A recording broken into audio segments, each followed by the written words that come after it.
Hey there, everyone. It is Mark from Ichiban Games, and we are back at it again for the next batch of cards for the Alchemazam set for the Grand Arcanum.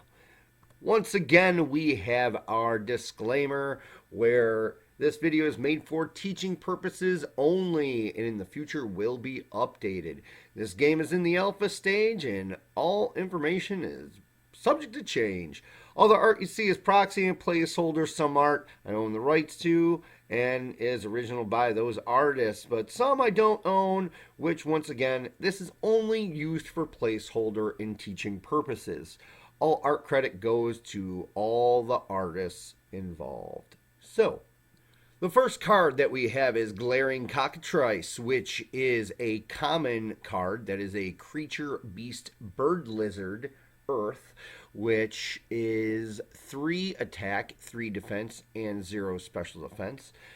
The casting cost is 5 glyphs or 1 glyph and 1 treasure trove. And it says if you cast this card using 5 glyphs, it gets Stone Touch. Physical ability, instant speed, spend 3 glyphs to turn a target creature to stone. So Mr. Lizard Chicken here is very angsty and does a lot of cool things. So really cool with that alternative casting cost effect and also with the turning to stone abilities just in general. So a really cool effective card here. Next, we have the card Glistening Radiance, which is a common enchantment that is a blessing. It costs 1 glyph spent and 1 treasure trove used, where it has some stats on it. It has an attack of 2, a defense of 2, and a special defense of 0. So, let's see what this is all about. May attach to a creature or be attached to your field. As long as Glistening Radiance is attached to your field, every time you create a treasure trove, gain 5 life points. For every time you create an arcane tome, draw 3 cards. If attached to the field, Glistening Radiance has no attack, defense, or special defense stats. So basically, you will either attach it to a creature and gain the stats, or attach to your field and gain those little buffs that you can go and get for yourself. So that is quite nice. Next, we have Gloomwood, which is a common creature, undead plant tree, which is an attack of 2, defense of 3, and special defense of 0. It is 2 gold and 2 glyphs used to bring out. And now for its abilities here. So, magic ability, as long as this card is on your field for each casting, including creature, magic, or abilities, every time you use or spend 3 gold or 2 treasure troves, create a shadow creeper. And every time you use or spend 3 glyphs, or use 2 arcane tomes, create a voracious ghoul. Other resources or substitutes of any kind do not aid in this effect. Well, that's pretty great because this thing just creates lots of undead, disgusting things. And it just happens when you do it. So get that little army going. Next card we have is an uncommon card, which is Gnome of Prosperity, which is a creature, gnome, alchemist, with an attack of 2, defense of 1, special defense of 0. You use 3 gold to bring it out on the field, and its alchemic ability, turn Gnome of Prosperity to unturn a gold or glyph that has already been used. So that's a little bit nice. That just gets stuff back to where you can use it, and that helps for more casting. Next, we have Goblin Brute, which is a common card that is a creature, Goblin Warrior with an attack of 2, defensive 2, and special defense of 0. It is a casting cost of 2 gold used, and it just has Juggernaut. But that's pretty nice, you know. Gotta bash through those defenses. The next card we have is a Goblin Scout, which is a common creature Goblin Scout, like the name says. And it is an attack of 1, defense of 1, and special defense of 0.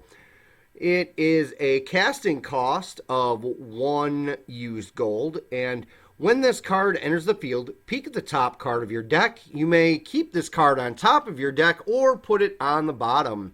If you keep it on top, reveal it. Put a +1 attack and +1 defense counter on this card. When this card kills a creature or does damage to a player, peek the top card of your deck. So entering the field, it gets the +1/+1 counter, and you get to see if you want to keep it or not. So that is how that goes. But it's only if you keep it on top and you reveal it that you get that counters for the creature. But if you kill a creature or damage the player, you can also just look at the top card of what you have, so you can plan for future. So this is a nifty little bugger right here. Next we have Goblin Striker, carrying on with more of the goblins. I think we're going to see more of those too. We have a common creature Goblin Warrior, which is an attack of 1, defense of 2, and it has a casting cost of use 2 gold. In combat, when Goblin Striker is blocking an attacking creature, it gets an extra 2 attack. So it becomes basically a 3/2 when it is blocking. So good little early defender. And more goblins. We have Goblin Thief, which is a common card that is a creature Goblin Thief. Once again, like the name says. It is a attack of 2, defense of 1, and special defense of 0. And you can either do 2 gold and 2 glyphs to be used, or you can just do 4 gold to be used. So, as long as you control Goblin Thief, you may use your opponent's untapped gold and treasure troves for summoning creatures. You can use their treasure troves to help cast non-creature cards. Well, this is just a wonderful little manipulation of people's stuff. Isn't that great? Well, this card is going to be wild. So, next up we have Goblin War Bringer, which is a creature Goblin Warlord that is rare, and it is a attack of 2, defensive 2, and special defense of 0. And its casting cost is you use either 6 gold or use either 2 treasure troves to bring it out. So this thing, it says, as long as Goblin Warbringer is on your field, at each player's first upkeep, every goblin creature you control gains a +1 attack and +1 defense counter. Well, I guess that is why there are lots of goblins then. So this will just make all your goblins become hulking, crazy, disgusting things. That Goblin Brute, the Goblin Thief, all these other creatures that are goblins that were little tiny little nuisances are now big, nasty jerks. Next, we have an uncommon spell called Golden Whirlwind, and it is a casting cost of, you can get rid of X gold and or use X treasure troves. So let's see what that becomes here. Golden Whirlwind deals X damage that may be split up among any targets where X is the amount of gold spent and or treasure troves used to cast this spell. Only gold and treasure troves may be used in this spell's casting. Okay, so this spell right here basically has it where your spent gold and your used treasure troves are just going to damage things. And that is quite nice. Next we have Gorgon Stare, which is a uncommon instant, which is a casting cost of spend 1 glyph and use 1 treasure trove and turn 1 target creature to stone. So that's nice. You just make some things, some statues. And look at the flavor text. It even says it. Demons make fine statues. Yes, they do. Next is Gravekeeper, which is an ultra rare creature, undead skeleton wizard that is an attack of 2, defense of 3, and special defense of 0. And it is a casting cost of 1 gold and 1 glyph spent and 4 cards from your hand. So you discard 4 cards. It has sudden, and on your turn, at the end of combat, as long as a card you control attack this turn and Gravekeeper is on your field, put a creature, spell, or instant from your graveyard to your hand as long as that card was not put into the graveyard this turn. Oh boy. So that's what is going to get back some spells and instants and some creatures. That is one filthy card, and yeah, but that casting cost is hefty, but man, that is just a ridiculous card. Oh man. Okay. And that's at the end of combat. So you can get that back into your hand and then cast some things after.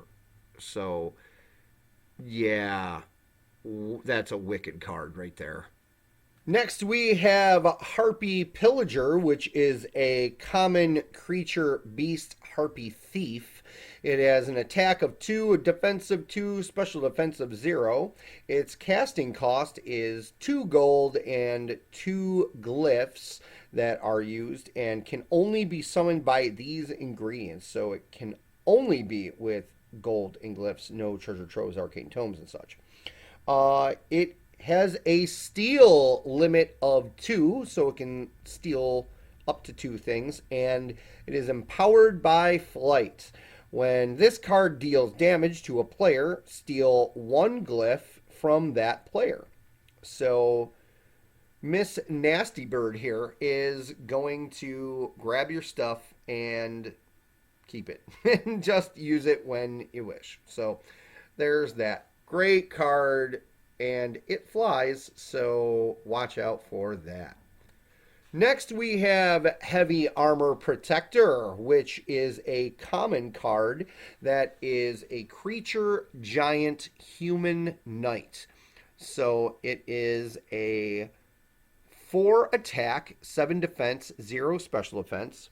It has a casting cost of any 8 gold or glyphs for every knight creature on your field. This card costs 1 less gold or glyph to cast. So you could go and cast this out for nothing, but you just got to have a lot of knights on the field. So anyway, let's see what it does here. It does, well, it has Sentinel, which then it has a physical ability at instant speed. It can shield 1 creature targeted from any attack, spell, or ability. Second physical ability at instant speed. If you blocked with this card, you may turn it to do damage equal to its defense to any creature. And then the magic ability in instant speed, use 1 arcane tome to make Heavy Armor Protector spellproof for the rest of the turn. So this card right here is crazy for a common card. That is for sure. That first ability to go and make sure that you can soak up damage with shield for this creature is really good. And then you could in turn just do the second ability and turn it and smash something. So that is really good. Really good. And it also can get spellproof, so that can majorly help.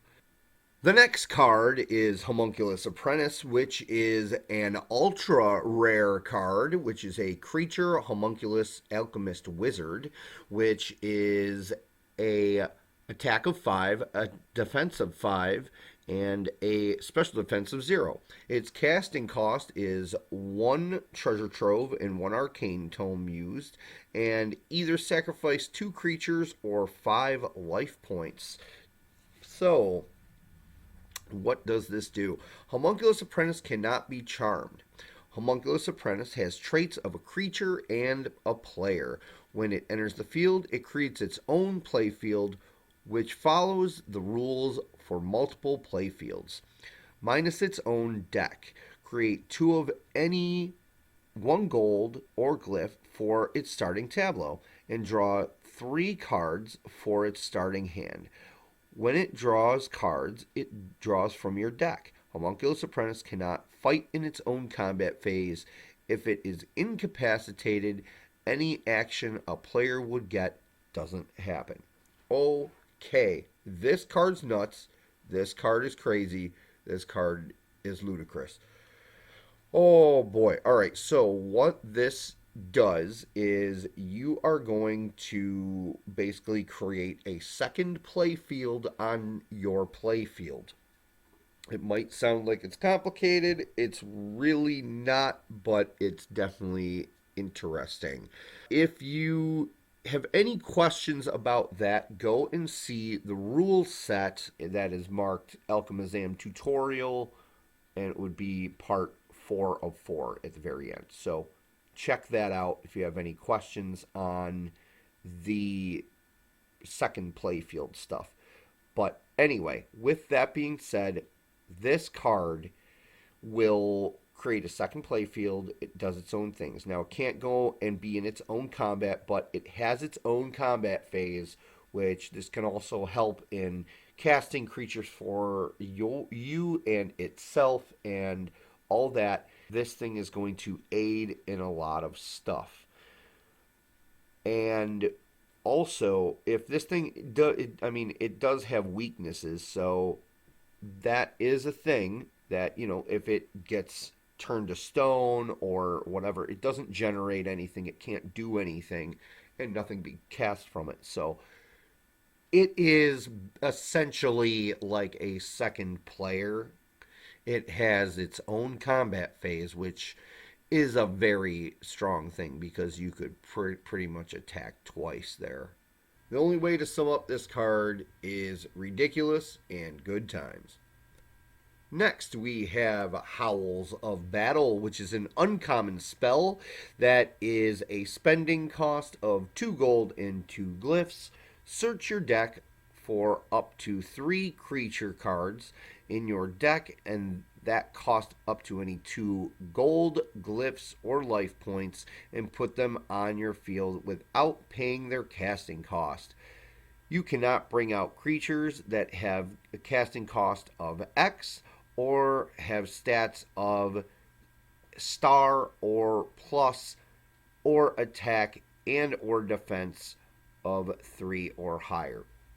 So this card has limitations, but this card is definitely strong. You can use this for many different uses and just getting out 3 creatures, whatever they may be, up out on the field. So this is pretty cool. Definitely something to look out for the future, and a very strong card. Next, we have Hypnotizing Naga, which this sexy lady right here is a common card that is a creature Naga Witch.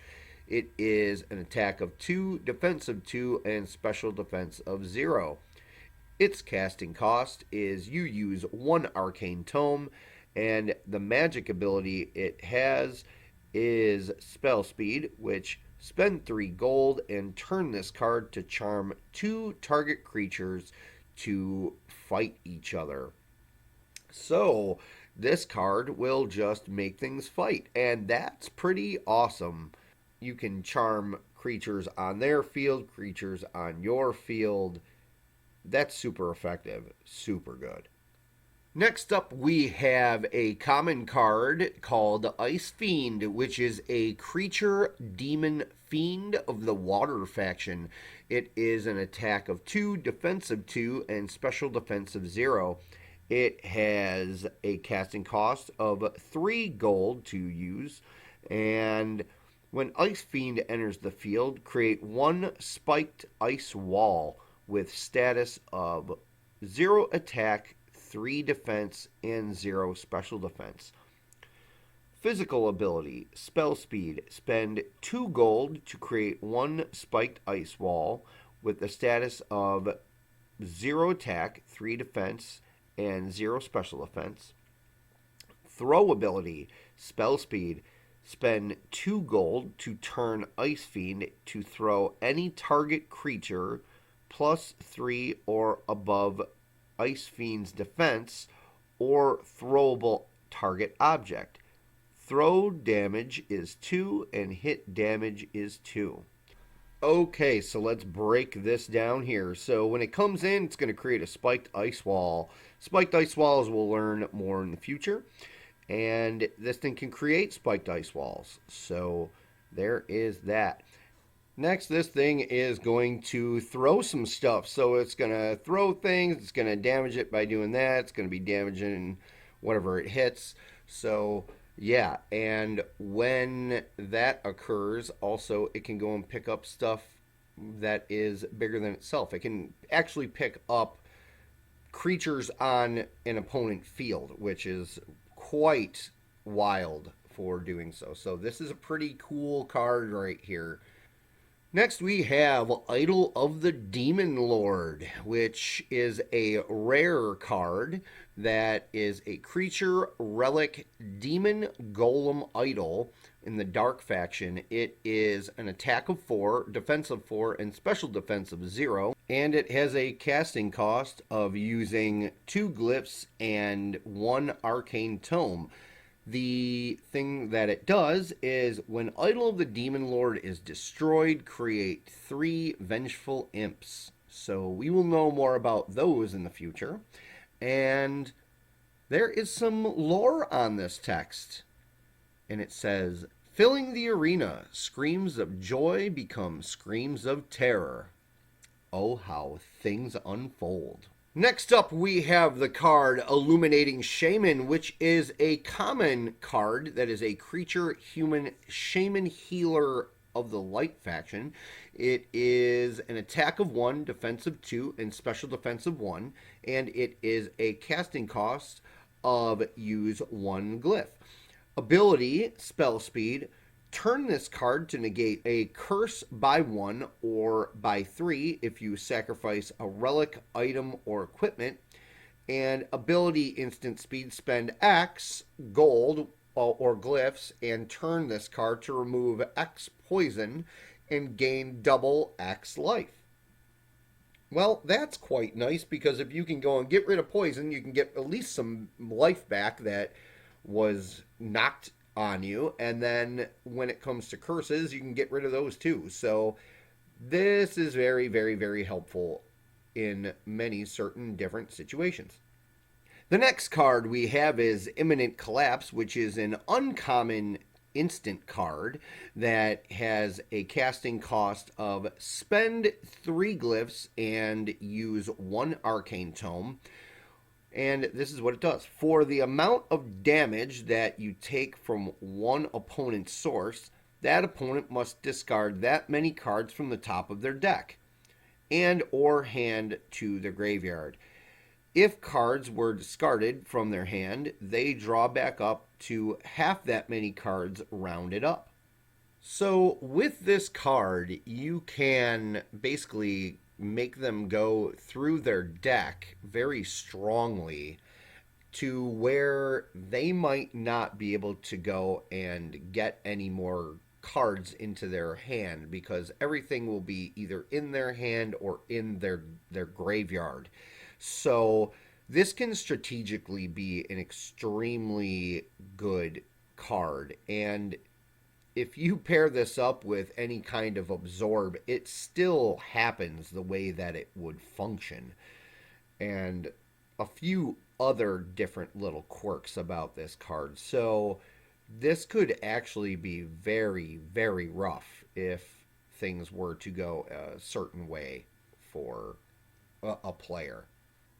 Next up, we have Incense of the Druids, which is a common card that is an item, relic, ornament, urn of the magical faction, and it is a spending cost of 2 glyphs.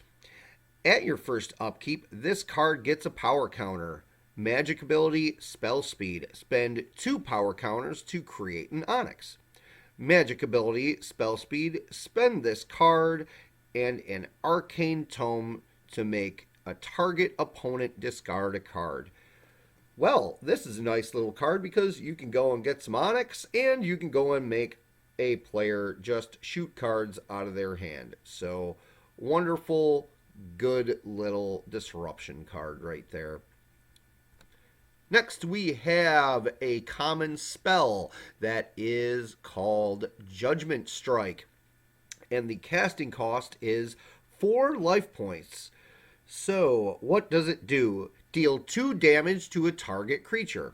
This spell costs 1 less life point to cast for every card named Judgment Strike in your graveyard. So, you can just keep casting this for free if you have 4 of these in your graveyard. You just gotta have a bunch of these in your deck and make that happen. So, that's a great little wacky card right there for just smashing creatures. That is awesome. Next, we have Kamikaze Windbearer. This is a common card that is a creature elf monk of the air faction. It is a casting cost of 1 life point, and its stats are 1 attack, 1 defense, and 0 special defense. So, what's this do? At your first upkeep, this card gets a power counter on it. Magic ability, spell speed, air faction. Spend 4 power counters and sacrifice this card to deal 3 damage to any target, then create 2 Kamikaze Windbearer. Well, that's cool. It's going to just sacrifice itself and create more, and it's just going to do some damage. And that can hit a player too, so yeah, kill this thing quick before it starts multiplying. That's wild. Next, we have a rare card that is Knight of Divine Souls. It is a creature human knight of the light faction, and it is an attack of 3, defense of 3, and special defense of 0. Its casting cost is you use 3 gold and a treasure trove. And what does it do? It says, fast. When this card attacks, create 2 Knight of Divine Soul with stats of 3 attack, 1 defense, and 0 special defense that are attacking and then banished off the field after combat. So we'll be seeing what the Knight of Divine Soul is coming up soon, but this card is going to get on the field, it is going to attack right away, and it is going to make these creature tokens that are also going to be attacking. So, yeah, look out for this. This is brutal. Next, we have a Lava Fishy. It is a common card called Lava Diver, which is a creature fish fire faction, and it has an attack of 2 and defense of 2 and special defense of 0. It is a casting cost of 1 gold and 2 glyphs that are used. and then the empowerment of hiding, and it can block and reveal hidden creatures, and also its hide ability. When Lava Diver hides and or emerges, target opponent player takes 1 damage. So yeah, this is a pretty good card. So when it flips, it'll do an effect. That's what happens there. So flip that card, do a damage. Flip that card back over, do a damage. And remember, when it hits something, it will flip over anyway and do a damage this way with this card. So this is just a lovely little bunch of damage that this thing can give off. The next card that we have is a rare card, which is Lich of Damnation, which is a creature undead Lich Necromancer Dark Faction card. And it has an attack of 6, a defense of 6, and a special defense of 0. Its casting cost is 2 used Arcane Tomes, and it does the following. It has the empowerment of magic. At your first upkeep, create 2 runestones. When this card enters the field, all opponents discard 1 card from their deck for every Dark Faction creature you control. Magic ability, spell speed, dark. Bring back a target creature from your graveyard to your hand by sacrificing X runestones, where X is the creature's defense. Okay, so this card is crazy, where you can just go on through and punch your opponent right in the face. It gets runestones, which help you cast things, and it also has graveyard recursion for things to come back to your hand and make more of an army. So, yeah, that is one tough card right there. That is awesome. Next we have Lightning Weaver, which is a common creature human witch of the air faction. It is a 3 attack and 5 defense, and it is a casting cost of using 5 gold. It has the empowerment of flight. It cannot be charmed. If this card receives damage, it gets 1 power counter. Magic ability, instant speed, air. Spend 3 power counters to deal 4 damage to a target creature. Well, yeah, if you are just attacking right on through and you're just accumulating those damage on this to get those power counters, that is going to be a thing. So who cares? Just swing, swing, swing, get those counters, and then just smash whatever with that magic ability. The last card to show here in our cards for this video is Longhorned Wyvern, which is a common creature dragon wyvern, which has a attack of 6, defense of 6, and special defense of 0. It is a casting cost of 3 gold and 3 glyphs to use, and it does this. First off, it has Pierce. Then it has Empowered by Flight, and it has a physical ability of when this card enters the field, you may have it fight a target creature. Physical ability. When this card attacks at the beginning of your combat step, you may do 1 damage to any 1 target. Fusion.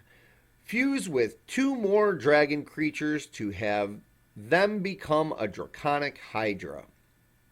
Well, well, well. This nasty guy right here comes in, fights something, and then you just, when you attack, you can just do a damage to anything on the field, a player, or whatever. And that really is cool for, like, any creature that has any damage effects. That can trigger that with his ability or whatever, but you can definitely just whack players as well with the fireball or, you know, that he's shooting there. So yeah, that's pretty awesome. That concludes this portion of the set, where you can see more videos coming up that have more cards that will be revealed. So make sure you stay tuned for that. Make sure that you like, subscribe, and share this video, but definitely subscribe to go and get those videos that are up and coming. And click that notification bell so that way you can just definitely know that we're doing more things all the time.